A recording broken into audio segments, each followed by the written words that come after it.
Hello, bonjour. Je fais une petite vidéo un petit peu à l'arrache parce que je viens d'avoir une énième conversation concernant donc tous ces prélèvements Covid. Voilà, je suis infirmière, je travaille dans un laboratoire d'analyse médicale quelque part en région PACA et je n'en dirai pas plus. Je ferai une vidéo, je pense, d'ici fin novembre avec un petit peu plus de détails puisque je suis extrêmement bien placée pour recueillir des informations et savoir un peu ce qui se passe. Alors, je ne regarde pas les médias et il vaut mieux pas parce que je pense que les médias racontent beaucoup de conneries à ce niveau-là.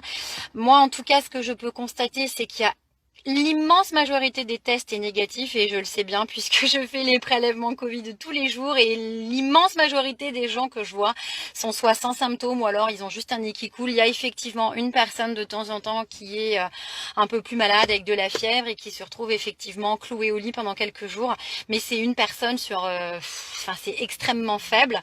Je sais aussi de sources sûres qu'il y a extrêmement peu de personnes qui sont hospitalisées pour le Covid dans la région sur laquelle je travaille. Encore une fois, je ne dirai pas où, c'est quelque part en région PACA.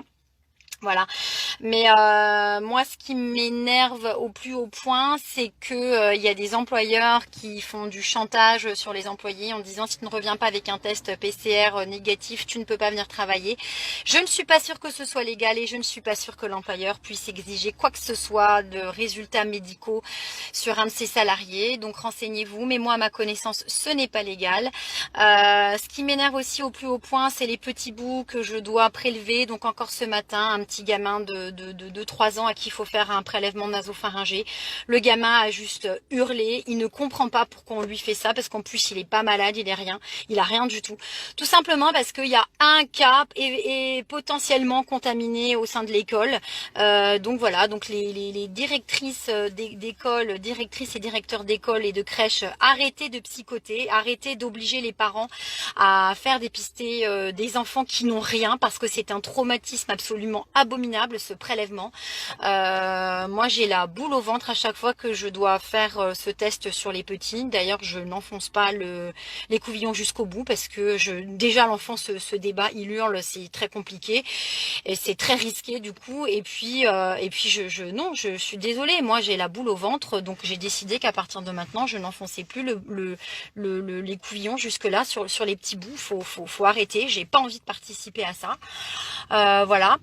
Que dire d'autre? Sinon, arrêtez de venir vous faire dépister pour un oui, pour un non, parce que je sais qu'on vous dit dans les médias, venez sans ordonnance, venez vous faire dépister, etc., etc.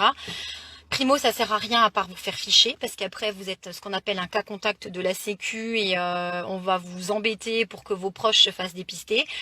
Deuxio, ça encombre considérablement les labos parce que l'État a dit oui, oui, on va en laboratoire, machin. Oui, mais non, je suis désolée, il y a une certaine logistique qui est nécessaire. On a besoin d'automates. Les automates ont des capacités réduites et moi je vois les techniciennes, elles sont juste derrière moi à l'accueil, celles qui font les tests PCR et elles galèrent parce que les automates marchent H24 et voilà. Il faut du réactif, on n'a pas beaucoup de réactifs. Il faut une secrétaire qui saisit le dossier, il faut un préleveur ou une préleveuse, moi en l'occurrence, qui va prélever. Tout ça, ça demande du temps, ça demande du matériel. Donc bah non, je suis désolée, c'est pas à l'infini. Et en plus, il faut le savoir que c'est quand même à peu près 70 € l'analyse. Donc essayez de réfléchir un petit peu, si on fait 70 € l'analyse multiplié par le nombre de dépistages qu'on voudrait nous faire nous imposer, qui paye tout ça? Parce que les gens disent c'est gratuit. Non, c'est pas gratuit, c'est la Sécu qui paye.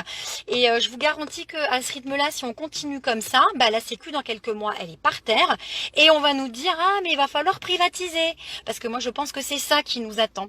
Voilà, que dire d'autre aussi? Eh bien, arrêtez de flipper parce que vous êtes potentiellement en cas contact avec quelqu'un qui a peut-être ou que quelqu'un a été en contact avec quelqu'un qui a été en contact qui est peut-être confirmé ou peut-être pas.